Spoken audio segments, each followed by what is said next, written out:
ხანდახან ამბობენ, რომ ავტორი და მისი ბიოგრაფია აისახება მის ტექსტებში. ასე პირდაპირ კორელაციას ხედავ წერლის ცხოვრებასა და მის შემოქმედებას შორის. ვფიქრობ, კი, იმიტომ რომ ხო არის მარკესის სიტყვებია, რომ იცხოვრე რომ მე დაწერო. ან თუ არ იცხოვრე და შენი არ არის, იგზნობა ყოველთვის ყალბია.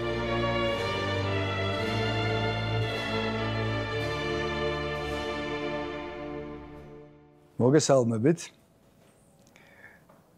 ჩემ გვერდით ის ბატონი ლევან გიგინეიშვილი, ჩვენი საზოგადოებისთვის ცნობილი ლიტერატორი და ზოგადად ადამიანი. სიტყვის აკადემიის მესვეურებმა ჩვენ ორს როგორც მონაწილეებს ამ აკადემიის მიერ დაფუძნებული საკვირაო სკოლის შეხვედრებისა შემოგთავაზეს, რომ რაღაც კითხვები უნდა დავუსვათ ერთმანეთს და შეიძლება ზედაგვარად მოკლედ სხარტადაც თუ იქნება უკეთესი, უნდა გავცეთ პასუხი. თავისთავად იდეა და შემოთავაზება საინტერესო აღმოჩნდა ჩვენთვის. ასე თქვი ლევან, ქნათ ეს საქმე. ცადოთ. პირველი კითხვა კი მოვიფიქრე და დაგისვამ ახლა. კი ბატონო. მე და შენ ვიცით, кайხანია უკვე, რომ მხატვრულ ტექსტში არსებობს საკვანძო ფრაზებს უწოდებ ხოლმე მე ამას, რომლებსაც მოაქვთ ავტორთა მთავარი სათქმელი ან სათქმელები. შეგიძლია ახლა 1-2 ასეთი ფრაზა გაიხსენო, რომელიც სულ გახსოვს. ჩვენი თავი ჩვენად გვეყოდნენ მაგალითად ისეთი საკვანძო არის ფრაზა მარტო ნაწარმოების კი არ არის, თვითონ ამ ავტორის ილია ჯავჯავაძის საკვანძო იდეაა საერთოდ და რა ვიცი, არის ეგეთი ფრაზები რა თქმა უნდა. ხანდახან სხვა ნაწარმოებში აი აფორიზმის სახით დაკრისტალდება რაღაც ფრაზა და მთელი ცხოვრება გაყვება მერე. აი ეს მახსოვს ბოროდინოს ბრძოლის წინ რო ეუბნება ნიკოლაი ვალკონსკი, რომ შენ თუ მოკვდებიო, მე მოხუცკაც მეთკინებაო, მაგრამ თუ ისე არ მოიქცევი, როგორც ნიკოლაი ვალკონსკის შვილიო, მეო შემწხვებაო და რაღაცა ამხელა ვიყავი ამას რო კითხულობდი ალბათ მე 10 კლასში და ძალიან დამახსოვდა ხო ეს მომენტები რა თითოეულ ავტორს ალბათ ხანდახან შენ გონია რომ საკვანძო ფრაზაა და მე შემდეგ წაკითხვაზე აღმოაჩინე რომ სხვა ფრაზებიც ყოფილა და სხვა მომენტები რაც არანაკლებ მნიშვნელოვანია. აი უფრო თითქოს კინოფილმებიდან იმახსოვრებენ ხოლმე ასეთ ფრაზებს რა. აი ახლა ჩვენი ელდარ შენგელაია წავიდა იმ ქვეყნიდან. რამდენი ასეთი ფრაზაა, თუნდაც მისი ან არაჩვეულებრივი გამოფენიდან, ან შერეკილებიდან, ან ცისტერინთებიდან. ხო, ახლა ლიტერატურის სათაური რა. ხო, ძალიან საინტერესოა. აი ეს ფრაზებზე კიდევ ერთი სიტყვით რომ თქვათ, აი მაგალითად ასეთი ფრაზა დამამახსოვრდა მე ფილმიდან არის ეს ფრაზა. რა კაცია ის, ვინც სამყაროს შეცვლას არ ცდილობს. საიდან არის ეს? ეს არის შესანიშნავი ფილმი ზეციური სამეფო, თუ გახსოვს, აი აქედან. იქ ჭედლის სახლის დროს ჯვაროსნებზე რო არის? კი მახსოვს. იქ შესასვლელში აწერია, ჯერ ჭედელია და მერე რაინდი, რომელიც იერუსალიმს იცავს. კარგი. მოდი მეორე კითხვასაც დაგისვამ შენ ახლა. შეგიძლია მოკლედ მითხრა რა განსხვავებაა პროზასა და პოეზიას შორის? შთაგონების სხვადასხვა ხასიათია. პოეზიაში უფრო არის რაღაცა აი მომენტი დაინახე, გაგიბწყინდა რაღაცა და აი ის უნდა გადმოსცე. და გადმოსცე რაღაცა მკვეთრი რაღაცა დამახასიათებელი მკვეთრი ფრაზით და არ უნდა გაუშვა ეს მომენტის სიკაშკაშე. პროზაში შეიძლება უფრო რაღაც დაფიქრდე და რაღაც აი საძირკვლად აზრი ჩაუდო ასე ვთქვათ და მე პროზას მეტი დრო აქვს ვიდრე პოეზიას? ბატონო? უფრო მეტი დრო აქვს პროზას ვიდრე პოეზიას? პროზას სხვანაირი შთაგონება აქვს. პროზაში შეიძლება პროზაში რაღაცა უფრო როგორ ვთქვა, სხვა რიტმი არის ამ შთაგონების და პოეზიაში არ უნდა გაუშვა რაღაც მომენტი. აი თუ არ არის ხალასი მომენტი დაჭერილი პოეზიაში არ გამოდის და პოეზიაში აუცილებელი არის მეტაფორა, რაც პროზაში შეიძლება არ იყოს მეტაფორულად ნათქვამი და ისე ჩვეულებრივი ძალიან დიდი ღრმა აზრები თქვა, ისე ასე ვთქვათ, არა მეტაფორულად, რაც სხვანაირად აჩვენო. პოეზიაში მეტაფორა თუ არ არის, კარგავს ყველაფერს. კარგი. ეხლა ერთ ფრაზას გავიხსენებ მე აქ შენთან, ხულიო კორტასარის. რომელსაც ერთხელ თქვა, ძალიან მომწონს ეს ნათქვამი სხვათა შორის. რომანი იმარჯვებს ქულებით. მოთხრობა უნდა გაიმარჯვოს ნოკაუტით. რა სიტყვი ამაზე? ეთანხმები? გორდასარს. რთული არის, ბრავოპლანიანი კითხვა არის. აი, რომანი ესეთი განცდას გიტოვებს, რომ რომანს რო წაიკითხავ, ისეთი განცდა გაქვს, რომ ერთი ცხოვრება იცხოვრე. რაღაცა და სევდა გიჩნდება ძალიან, რომ აი, ვახ, ეს დამთავრდა უკვე რაღაცა და ნოსტალგიაც აქვს, რომ აი, რაღაც დიდი რაღაც გადაიტანე, თქოს თანა იცხოვრე ერთი ამ პერსონაჟებთან ერთად და მოთხრობაში ხო უფრო ეს მოთხრობა შედარებით სუბუქი არის ამ გაგებით რა, მაგრამ ამ დროს ძალიან თუ ღრმა სათქმელი გინდა მოთხრობაში თქვა, რაღაც ძალიან ეფექტურად და ძლიერად უნდა თქვა ეს. ხანდა პატარა მოთხრობაში შეიძლება დიდი ღრმა აზრი ჩადო, მინიატურულ პროზაშიც. არის ესეთი სერიოზული მოთხრობები არა, გრძელი მოთხრობებიც არის, მოხუცი და ზღვა მაგალითად და ამის აი ნოველები ხო? მაგრამ არის პატარა მოთხრობებიც კი, სადაც შეიძლება ეს ძლავრი რაღაცა ინფორმაცია ჩადო ამ მოთხრობაში. აი ბოდლერის მაგალითად ლექსები პროზად აქვს ერთი და იქ პატარა მოთხრობებია, მაგრამ აი გაბწყინებებია ძალიან ესეთი ღრმა გაბწყინებები დაგაფიქრებს. გქოს ფანჯარას გიხსნის რომ რაღაცაზე ღრმა დაგაფიქრებ. როგორ ფიქრობ? ვინ შეიძლება ახლა ამ წუთას დაასახელო მესმის მთელი პირობითობა ამ კითხვის, მაგრამ როგორც მოთხრობის დიდოსტატი. ჩემთვის რა ჩეხოვი და რა ოჰენრი მაგალითად გიждები ამ ორ ავტორზე არავის არ მბეზდება მათ რო კითხულობ. მინდა განცდა გაქვს რომ ძალდაუტანებლად წერენ რა რაღაცნაირად. ჩვენი კლდიაშვილი არის ესეთი. აი კლდიაშვილს აქ ნათქვამი რომ აი პირველი ფრაზა თუ გამომივიდაო, მე წყალივით მიდის ყველაფერი. მართლა ესე აი პირველი ფრაზა თუ გამოვიდა, მე მართლა ძალდაუტანებლად მიდის. აი თვითონ რო ხალისობს რო ეტყობა ავტორს ამას რო წერს. როგორ იწყებს სამანიშვილის დეძინაცვალს? ბეკინა სამანიშვილი რასაკვირველია ღარიბი აზნაური. რატომ არა საკვირველი კაცი მარის. ხოთაშორის ამ სიტყვას თუ გახსოვს, რამდენჯერმე იმეორებს დასაწყისში. აი ამ რასაკვირველიას, რაც გამას ქმნის, მოთხრობის გამას. ერთხელ იყო მის სახლ-მუზეუმში ვიყავი სიმონეთში და მოკლედ ქალმა იმერებმა გთხოვა რომ ის ჭიშკარი არ გააღოთო. და ჩვენ მარშრუტკის მძღოლს ეს არ ქონდა გაგებული და გააღო ის ჭიშკარი და აი ბაკულას ღორები რა სცენა არის ზუსტად ისეთი იყო ბაკულას ძროხები შემოვიდა გამხდარი გაჭყინკული ძროხები შემოვიდა და ეს ქალი გამოუდგა სახრით და სულთა გავდა რომ აი კლდიაშვილის მოთხრობის რაღაცა სცენა არის ინსცენირებულია მის სახლ-მუზეუმში. ისეთ სასილო და საინტერესო იყო, რომ თქოს აი იგივე ხალხი და იგივე სიტუაცია გათამაშებული შენსი. ხო აი აქვს ეს ამ ავტორებს აქვს რომ აი რაღაცნაირად თქოს იდეა კი არ უნდა მოგახვიონ თავზე. რაღაცა თვითონ ეს განახონ სიხალასე ამ ვითარების და მე იდეა შენთან ჩადე შიგნით. კარგი, ხანდახან ამბობენ რომ არ ვიცი ეს მართალია თუ არა. შეიძლება კი ხანდახან ასე ვფიქრობ, შეიძლება არა. რომ ავტორი და მისი ბიოგრაფია აისახება მის ტექსტებში. ასე პირდაპირ კორელაციას ხედავ მწერლის ცხოვრებასა და მის შემოქმედებას შორის. ვფიქრობ კი, იმიტომ რომ ეს ავტორი ამ ხელა ძალისხმევას რომ ხარჯავს და ასე დაჯდება და წერს და უნდა რაღაც გამოხატოს და ეს გავრცელდეს ეს ჩემო ნათქვამი სიტყვაში თქვენაც კი გავრცელდებოდა როგორც არის ხო მიხახელაშვილის ეკში.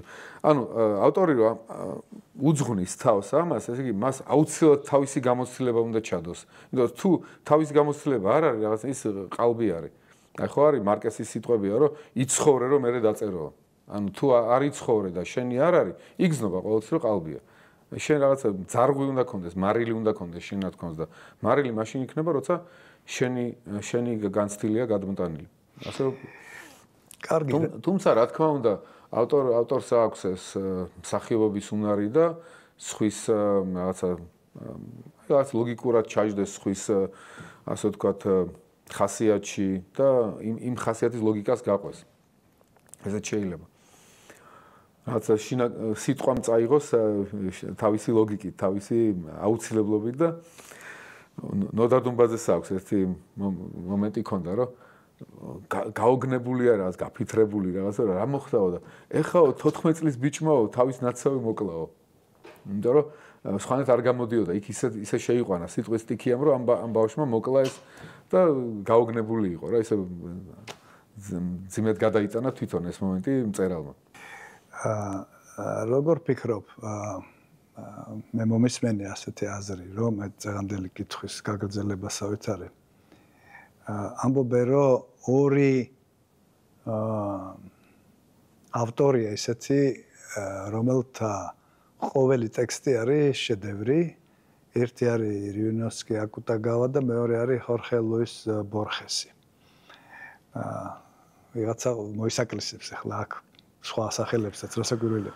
იზიარებ ამ აზრს სხვების გაუთვალისწინებლადაც ამ ორზე ამ აზრის ხარ, რომ ესენი მოთხრობის გიგანტები არიან. ნუ რა თქმა უნდა, მაგრამ ეს ყოველთვის ესეთი არის, რომ ეხლა რატო ჰემინგუეი არა დაუშვათ, იგივე ეხლა ჩეხოვი დავასახელი არა და რატო ეს სხვები არა, ხო არ ვიცი. რატო ფოლკნერი არა მაგალითად. ხო, ამიტომ მაინც სუბიექტურია ეს ყველაფერი. რა თქმა უნდა. აკუტაგავას სუბიექტურად გეკითხება. აკუტაგავას რო კითხულობ, სულ გაქვს რაღაცა მაგია აქვს ამ ავტორს ისეთი, რომ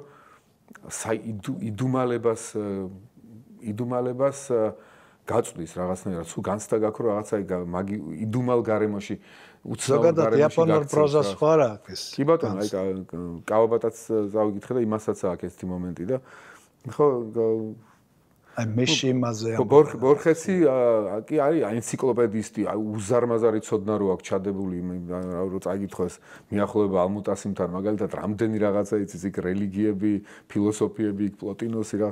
ხო და ნუ მაინც ყველაფერი უმბერტო ეკო ხო არ აგავს ამ თვალსაზრისით. უმბერტო ეკოს სხვაშორის გამოყვანილი აქვს ვარდების სახელში ის აბატი ხორხე რო არის, აბატი ჟორჟი რო არის ვარდის სახელში, ეს ბორხესის პროტოტიპი ბორხესი არის მასთანაც.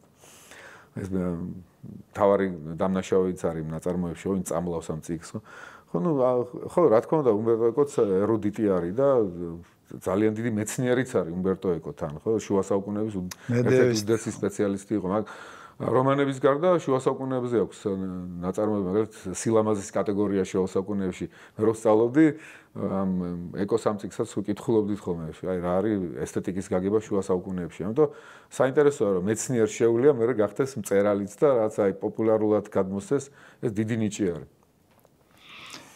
კარგი ძალიან.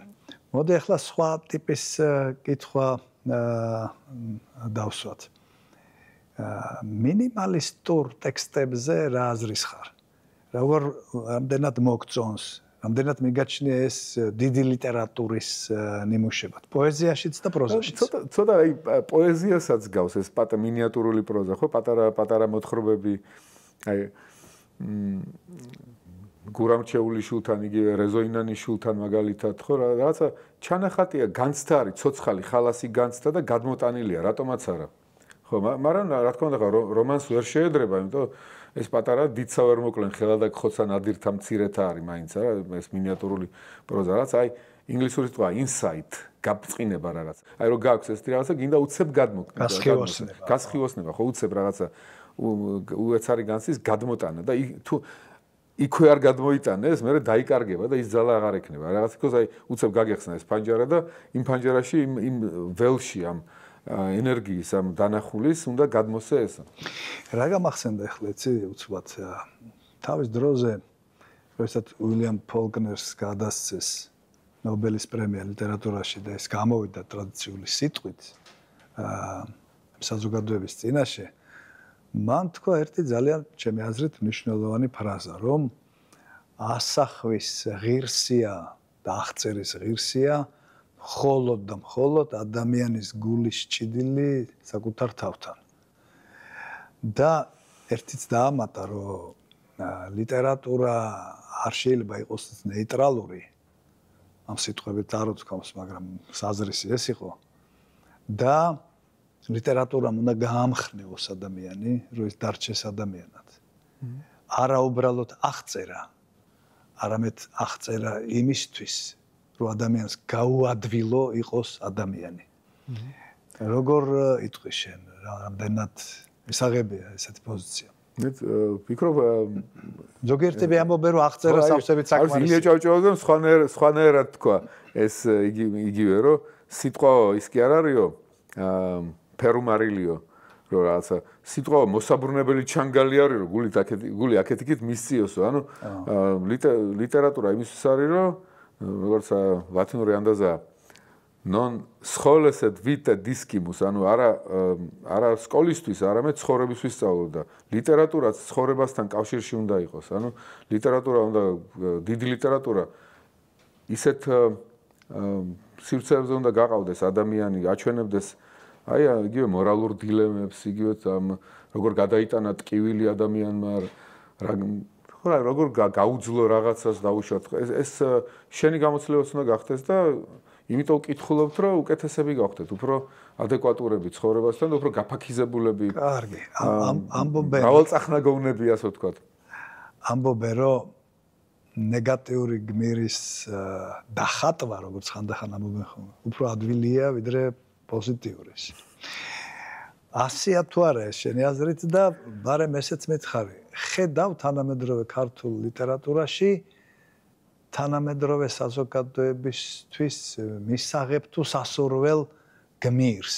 ან უნდა ამბობდეს ამას ლიტერატურა, როგორი უნდა იყოს ადამიანი. ხო, ძნელი ახლა ძალიან ისეთი შეკითხვა ახლა გოგოლი რო აიღო, მაგალითად მეორტუი დუში რო პტარისულები რო დაწერა, მე აჩვენა ეს რაღაცა სიმახინჯე იმ საზოგადოების რაც ხედავდა და მე უნდა დაეწერა უკვე კარგი რუსეთი, არ გამოვიდა დახია თვითონ რა რაღაც. ეგეც არის რომ ხანდახან მხილება უფრო ადულად შეგილია, ვიდრე ის პოზიტიური და იდეალის დახატვა. ხო, არ ვიცი, უცებ თანამედროვე ქართულ ლიტერატურაში არ მახსენდება რაღაცა მისაბაძი მაგალითი და რატომაც გამახსენდა უცებ აკამორჩილაძის მოგზაურობა ყარაბაღში. და იქ არის რაღაც საინტერესო მომენტი, რომ ეს თავარი გმირი თითქოს უნდა ჩამოყალიბდეს, როგორც აი ტელემაქე ჩამოყალიბდება ღირსეულ ადამიანად, იმიტომ რომ გადაიტანს რაღაცას. და აქ თითქოს აი უნდა გადაიტანა ამანაც, რაღაც გმირობაც კი ჩაიდინა, აი გადაარჩინა ორი აზერბაიჯანელი არა, ყარაბაღში რაღაც შედევრი ჩაიდინა, ასე ვთქვათ, მოიფიქრა როგორ გაქცეულიყო იქიდან ისე რომ ეს გადაარჩინა თან ეს ორი ადამიანი, მაგრამ მაინც ბოლომდე ვერ დაიბადა და ვერ აკეთებს იმას, რომ თავის ცხოვრებით იცხოვროს და რაღაცა აი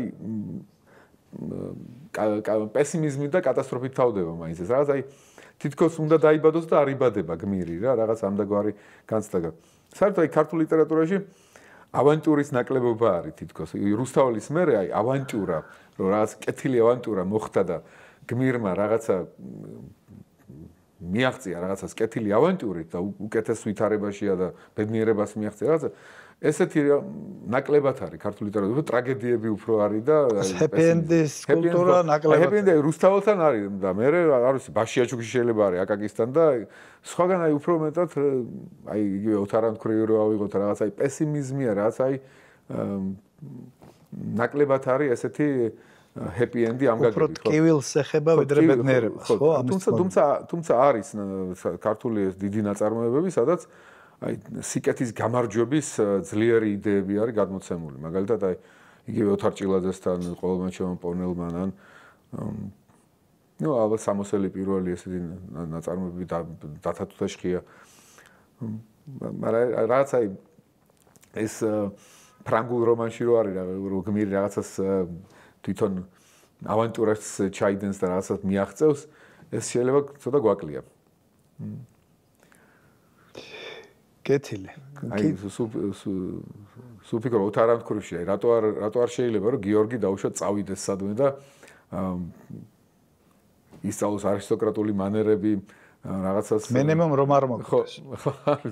ხო და რაღაცა მიაღწიოს გამდიდრდეს და ჩამოვიდეს საერთი და ამის მერე მივიდეს კესოსთან. ხო შეიძლება ეგეთი რაღაცას მოხდეს. აი ჟულენ სორელი მაგალითად ცდილობს ამას არა რომ გამოვიდეს თავისი ვითარებიდან და მიაღწიოს რაღაც. აი ესეთი ნაკლებად არის თქოს ჩვენთან. გამარჯვების ლიტერატურა ნაკლებად გვაქვს, ხო? ამის თქმა. ნუ რუსთაველი გვაქვს.